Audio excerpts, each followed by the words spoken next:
Welcome to the deep dive.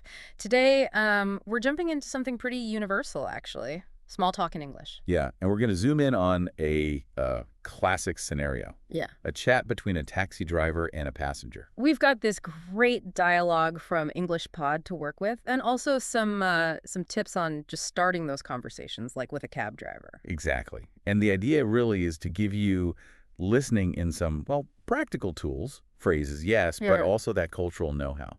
Right. So you can feel, a bit more confident in those everyday English chats. Maybe turn those moments that feel a little awkward. Turn them into maybe a chance to actually connect. And hopefully you'll have a few of those aha moments along the way. Yeah, definitely.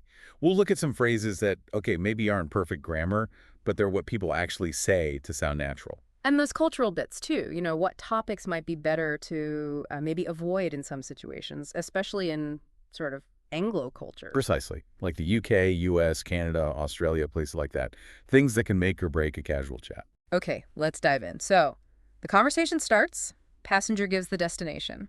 Hi, Crino and Hawthorne at the Holiday Inn. Simple enough. Yep. And the driver. Just a quick, easy, sure thing. Sure thing. It's friendly, right? More than just yes. Totally. It's like, no problem, or you got it. Very common, very useful, shows you're, on board, and it's all good. Definitely one to keep in your back pocket. Yeah. Then the driver gets the conversation going, asks, so where are you flying in from? Classic small talk opener. Nice and open-ended, not just a yes-no question. It invites a bit more, doesn't it? Gives the passenger a chance to share something. Exactly. Opens the door, and she says she flew in from China. Okay, and here's where it gets a bit more complex. The driver says, really? You don't look very Chinese to me, Whoa, okay. if you don't mind me saying so. That last bit is key, isn't it? Oh, absolutely crucial, if you don't mind me saying so. It's a softener.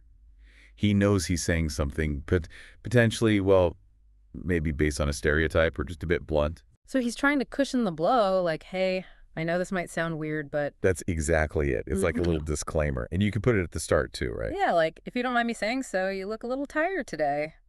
Still potentially awkward, but the phrase helps. It does. It signals awareness, at least. So the passenger, she handles it pretty smoothly. Says, it's fine, I am actually from Mexico. Huh? Okay. I was in China on a business trip visiting some local companies that manufacture bathroom products. Wow, okay. That's not what you'd expect. Great response, though.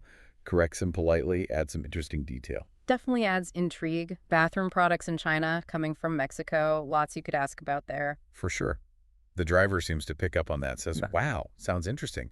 But then, oh boy. Then he goes, excuse me if I'm being a bit nosy, but how old are you? Yikes. Okay, excuse me if I'm being a bit nosy. Another of the softeners, like, if you don't mind me saying so. Right. And nosy, that means being too curious. Yeah. Yeah. Poking into things that aren't really your business. Exactly. Like a snoop. And asking a woman her age, well, That's often a sensitive one, isn't it? Especially in, like we said, Anglo cultures. Our source material mentions this later, too. it really is. It's generally seen as impolite, very personal, not something you typically ask someone you've just met. So how does she respond? Brilliantly, I think. She says, don't you know it's rude to ask a lady her age? Huh, perfect. Polite, but firm. Uses a bit of humor, kind of calls them out gently. Sets a boundary without being aggressive. And the driver, he tries to backpedal. He does. He says, don't get me wrong, it's just that you seem so young and already doing business overseas. Okay, don't get me wrong. Let's unpack that one. It means don't misunderstand me. Precisely. It's like saying, my intention isn't bad here. Mm-hmm. You use it to clarify, to make sure someone doesn't take what you said the wrong way. Like, don't get me wrong, the food was good, but maybe a bit salty. Exactly. Or, I like the idea, don't get me wrong, but I think we need more time. It anticipates a negative reaction and tries to head it off. So the driver's basically saying, hey, I wasn't trying to be rude about your age, I was just impressed. Yeah, trying to smooth it over. A bit of a clumsy recovery maybe, but the phrase itself is useful. And it seems to work because she does end up telling him her age 26, and then she asks him. She asks, and what about yourself? Now, this is interesting. The English pod guys pointed out, grammatically, it should be, what about you? Right. But they also said, what about yourself is super common, like really common in actual spoken English. It really is. It's one of those things where, yeah, technically it's not perfect grammar, but it sounds completely natural to most native speakers in conversation. It almost sounds friendlier, or maybe just more standard for asking the question back. Could be. Maybe it feels a bit soft or more reciprocal.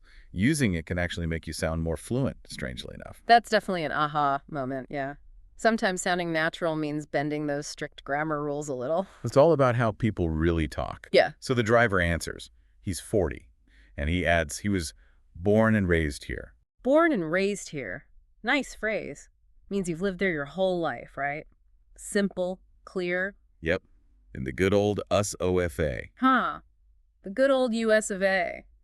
That's like a fond, informal way to say USA. Yeah, very casual, bit affectionate maybe. And he mentions his Colombian heritage. Heritage meaning like his family background, culture, where his family comes from. Exactly. His roots are in Colombia, even though he was born and raised in the U.S. Okay, wow. So just from that exchange, we've got sure thing, if you don't mind me saying so. Excuse me if I'm being nosy, don't get me wrong. What about yourself? Quite a haul already. Definitely. And sure thing, right at the start. It's just so versatile for saying yes casually. Can you grab milk? Sure thing. Lend me $5. Sure thing. Easy. Okay, so stepping back a bit, let's talk more broadly about those cultural things in small talk. We touched on age. Right. And the EnglishPod discussion between Marco and Erica brought up other topics too. Things that are generally sensitive in many Anglo cultures. Like asking about money, salary, income. Yeah, that's a big one. Generally considered very personal, very private. Asking someone how much they earn, especially early on, is usually a definite no-no. Feels intrusive. Feels nosy, right? Like we said. And what else? Marital status? That one can be tricky too, especially asking too soon. Asking, are you married? Or do you have a partner? Right off the bat can sometimes feel a bit too personal, or like you might have other motives. Depending on the context, I guess. Exactly. But they did add a nuance about family, didn't they? They did. Said if someone mentions their family first, like talks about their kids or spouse, then it's usually okay to ask a follow-up question. Right, because they've opened the door to that topic. Asking more shows you're listening and interested in what they chose to share. It's not like you're digging for info they haven't offered. That makes sense. It's about reading the room, reading the signals. It really is. Pay attention to what the other person volunteers. Okay, now let's connect this to the learner experience. No. We have this story about Anna, an English learner, getting a taxi. Ah, yes, Anna. She was feeling nervous, right? Which is totally understandable. But she wanted to practice. She made a conscious effort. And her opening line, classic, safe, effective. What was it? The weather is nice today, isn't it? Perfect. You absolutely cannot go wrong starting with the weather. Everyone experiences it. It's neutral, easy, great icebreaker. And it worked. The driver responded nicely, which probably gave her a confidence boost. I bet. And it shows how just starting, even simply, can lead somewhere. Did she ask anything else? Yeah, she got a bit bolder. Asked how long the drive would be, if he was visiting someone, how long he'd been a driver, where he was from. Okay, good questions. Still pretty neutral, showing interest, but not getting too personal too quickly. And the driver was friendly, shared things about himself. It became a real exchange, not just silence. That's fantastic. It really shows the value of just initiating that contact. And then Annie even asked for a recommendation. What is the best place to visit in the city?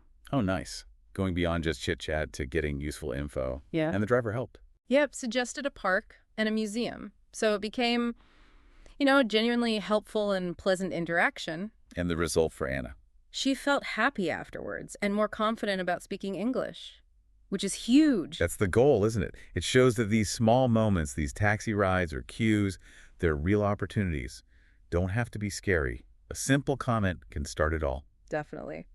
Okay, before we finish up, let's just quickly recap some of that key vocabulary that popped up. Yeah, words that really capture these ideas, like impolite and nosy, key to understanding those conversational boundaries. Or that very direct phrase, mind your own business. You probably don't want to hear that. No. And TMI, too much information. That's the informal reaction when someone shares something a bit too personal. And just the word personal itself, we also had in that case for responding to information, the driver's question, where to? Standard taxi lingo. And of course, don't get me wrong, and if you don't mind me saying so, we spent some time on those. Plus overseas for foreign countries, born and raised. That fun one, the good old USOFA. And come in from, like where are you flying in from? So yeah, a lot of useful bits and pieces there. All helping you sound more natural and then navigate these chats. All right, so let's wrap this deep dive up. What we've really seen today is that small talk in English, it's not just about having phrases ready. No, it's Mm. more than that. It's learning the common ways people speak, sure, but it's also, crucially, getting a feel for those cultural sensitivities, knowing how to start simply. Right. And understanding those nuances, what's generally okay to ask, what's maybe better left unsaid, that's what really helps you navigate things smoothly, builds confidence. And hopefully helps you actually connect with people, not just exchange words. That's the real value, I think. So here's something to maybe mull over.